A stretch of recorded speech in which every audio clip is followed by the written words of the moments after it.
Кармата, приятели. И можем ли ние да изчистим наши кармични уроци, изобщо да ги уравновесим? Какво е карма? Карма е причинно-следствена връзка.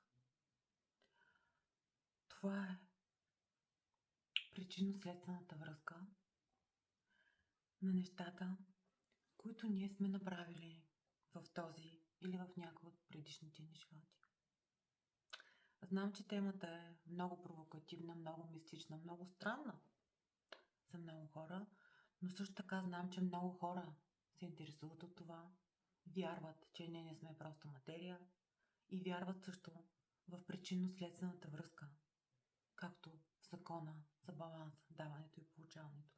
Всъщност това е карма. Какво ние можем да направим, ако някъде сме нарушили този закон? Ако някъде причинно-следствената връзка се е къса, ако там нещо не е наред и ние сме натрупали кармични уроци, които ни тежат. В това време на годината, между 20 и 30 декември, е период, в който ние можем да изчистим много неща от нашата карма. Затова на помощ ни идват повелителите на кармата. Това понятие аз го научих миналата година, докато ходих на родова терапия. На български по тази тема пише Нина Ничева в почти всичките си книги. Една от тях е книгата на живота. На мен за повелителите на кармата ми каза моя родова терапевтка. Тогава ходих на родова терапия. И повелителите на кармата, това са духовни същества, които са свързани с енергията на кармата. Няма да задълбавам много за тях, защото ще стане твърде дълго, разпиляно. Повелителите на кармата, между 20 и 30 декември, те разглеждат глобалната книга на живота. И това време, това е момента, в който ние можем да ги помолим за знак, за съвет, за нещо, което ни вълнува. Или нещо, което искаме да знаем, нещо, което ни притеснява. И те ще ни дадат съвет под формата на сън, напътствие, знак или хора, които срещаме по пътя си и в живота си. Обаче, ако искаме малко по-дълбока работа, буквално да изчистим кармични уроци, да трансформираме, да балансираме, ние можем да напишем писмо до повелителите на кармата от тази нощ на 20 до 30 вечерта. Между 3 и 9 вечери трябва да се прави това. Вие си избирате дали 3 поредни или 9. Пишем писмо до повелителите на кармата. Абсолютно искрено писмо.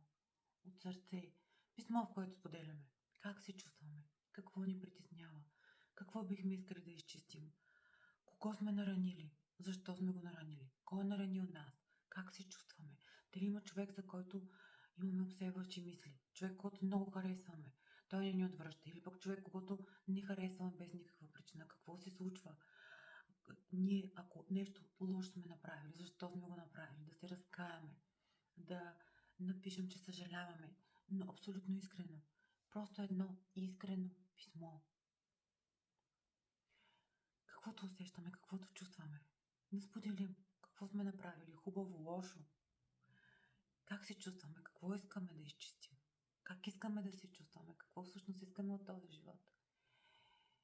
Слагаме това писмо под възглавницата, на другия ден събуждаме, изгаряме го и го изхвърляме в течаща вода. Това го правим между 3 и 9 вечери. Обаче има нещо, което трябва да се знае.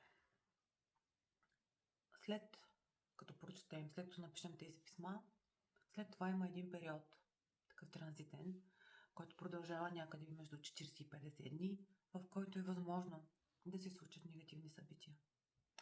Тези негативни събития се случват, защото ние изживяваме това, което тези уроци, които бихме изживяли следващите 10 или 20 години, ние ги преживяваме за 40 и 50 дни, но в много по-лека форма, за да може да изчистим наистина нашите кармични уроци и да уравновесим нашата карма.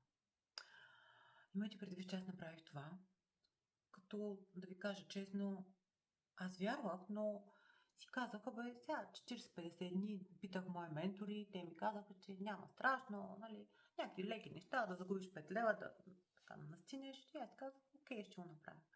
Мисля, че го правих 3 вечери, писах писма, след това само четях, има текстове също. Може да ми пишете, защото ако се интересува, тя ще ви ги изпратя. И аз подцених тези 40-50 дни. При мен просто турбуленцията беше жестока. Още като, значи мисля, че още на 30 като се събудих, защото аз започнах на 21 и мисля, че до 29 9 вечери го правих. Както ви казах, 3 вечери писах писма, през другото време четох някакви текстове, които са дадени от Нина Ничева. И се събудих болна. Както ми нямаше нищо, легнах си, се събудих с хрема, кашлица, главоболие, температура. Точно за малко не изказах. И добре, това е. Ето, изчистих се. Като се започна една турбуленция. Тотална чистка на най-добрите ми приятели. Двамата ми най-добри приятели просто отпаднаха. За мое голямо съжаление. Което ми причини много болка, много страдание. Мъж, когото много харесвах, постъпи с мен доста жестоко, изчезна, след като ми каза неща, които аз много време исках да чуя. Просто изчезна. И много други неща, много негативни събития, жестоки, наистина, за мен тежки. Включително получих спазъм на сърцето, което много ме изплаши. И си казах, добре, какво става? Аз ако знаех това, нямаш да го направя. Аз буквално не мога да издържа повече. Обаче някъде след месец, аз буквално броих дните. И си казвам, ето, остават 30, остават 20, остават 10, обаче това не продължи, 40 продължи повече. Обаче около 20 януари, може би 20 дни след това, ми се обади ми се асистентка на моята менторка Стояна Нацева, ме покани на интервю на 19 февруари. Сметнете това някъде 49-я, 50-я ден. В рубриката Стъпки към успеха. Аз дори тогава си казах, не, това не е вярно, вие сте се объркали, моля ви се питайте Стояна Нацева, тя не ме познава, нали, как така ме кани, и се оказа, че всъщност наистина кани мен така беше силна турбуленцията и тогава започна хубавото. И като започна хубавото, трябва да ви кажа, че още не е свършило. Разбира се, имаше и чистка през това време, по време на хубавото.